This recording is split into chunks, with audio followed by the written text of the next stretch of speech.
Hey there, viewers. Welcome to this quick and easy guide on how to create a TransUnion account in 2025.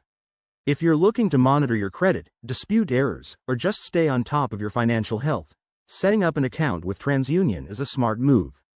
TransUnion is one of the major credit bureaus in the US, and having an account gives you access to your credit report and score for free.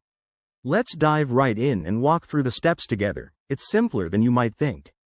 First things first, grab your device and head over to the official TransUnion website.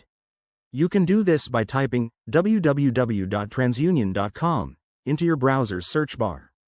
Once you're on the homepage, look for the Sign In or Create Account button, usually at the top right corner. Click on that, and you'll be prompted to start the registration process.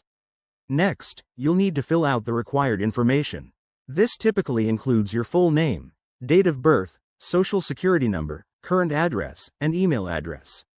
Make sure everything is accurate to avoid any verification issues. Double-check your details before submitting. TransUnion might ask for additional verification, like answering security questions or uploading ID, to protect your identity and ensure account security. After you've entered your info, create a strong password.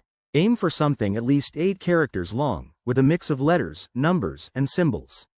Once submitted, you'll likely receive a verification email from TransUnion. Open that email, click the verification link, and bam! You're almost done. Finally, log into your new account and explore the dashboard. You can view your credit report, set up alerts for changes, and even freeze your credit if needed. Remember, keeping your account secure is key, so update your password regularly and log out after each session. There you have it, folks.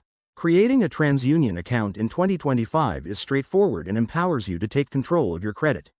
If you found this helpful, give it a thumbs up, subscribe for more finance tips, and drop a comment if you have questions. Stay financially savvy. See you in the next video.